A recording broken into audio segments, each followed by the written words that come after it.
We're talking about knowledge of the future in movies, YouTube channel, Easter egg psychic. Alright, possible Easter egg to future events. And you can see this in George Miller's Mad Max from 1979, a post-apocalyptic action film starring Mel Gibson and others in this cast: Joanne Samuel, Hugh Keys-Byrne, and Steve Bisley. Please fast forward to around the 14-minute 35-second mark. So in this scene, Max attempts to raise the spirits of his wife Jessie and dons what appears to be a rubber monster mask. Now the face on the mask I examined, and I believe that one match may be actor Larry Drake. And I did some thinking and research on this, and it looks like an obvious connection maybe to future films based on the comic book characters of publisher Marvel,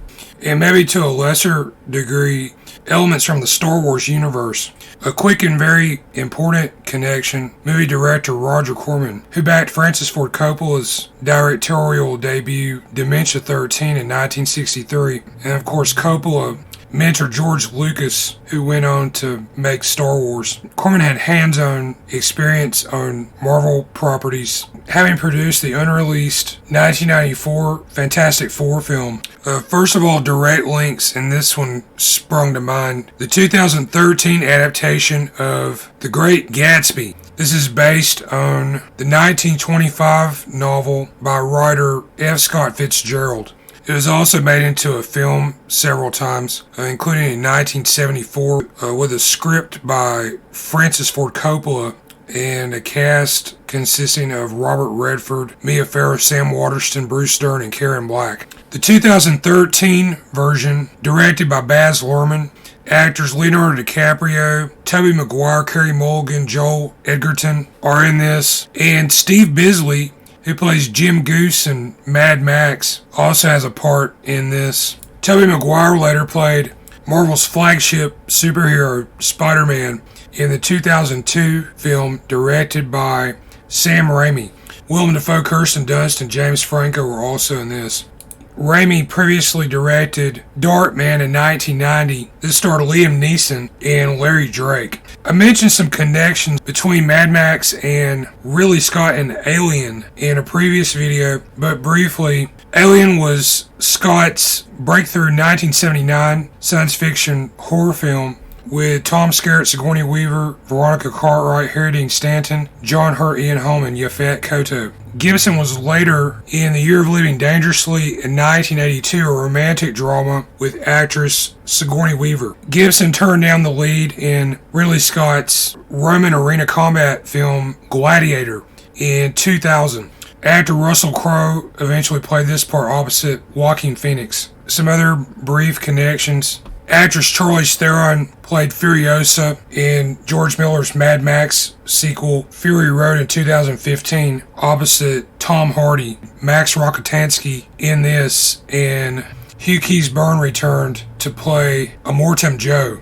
Charlize Theron was in Ridley Scott's Alien prequel Prometheus in 2012, along with Noomi Rapace, Michael Fassbender, Guy Pearce, and Idris Elba. Enter director James Cameron, who in 1986 envisioned the Alien franchise sequel Aliens. Sigourney Weaver returned as Ellen Ripley in this, along with Michael Biehn, Paul Reiser, Lance Henriksen, and Bill Paxton. As it applies to Marvel, James Cameron signed on to develop a Spider-Man film project in the 1990s, but this was never completed. Linked to The Great Gatsby, Cameron directed Titanic in 1997 with a cast that included Leonardo DiCaprio, Kate Winslet, and Billy Zane. Mel Gibson revealed that he was offered the role of Odin in the Marvel Cinematic Universe film Thor, the original, in 2011. This was directed by Kenneth Branagh with Chris Hemsworth, Natalie Portman, and Tom Hiddleston. Sam Raimi also had worked on a Thor film project in the 1990s. Segue to the Star Wars film series. Episode 1, The Phantom Menace in 1999. This cast included Liam Neeson as Qui-Gon Jinn, Jedi Master, Ewan McGregor, Natalie Portman, Jake Lloyd, and Ian McDiarmid.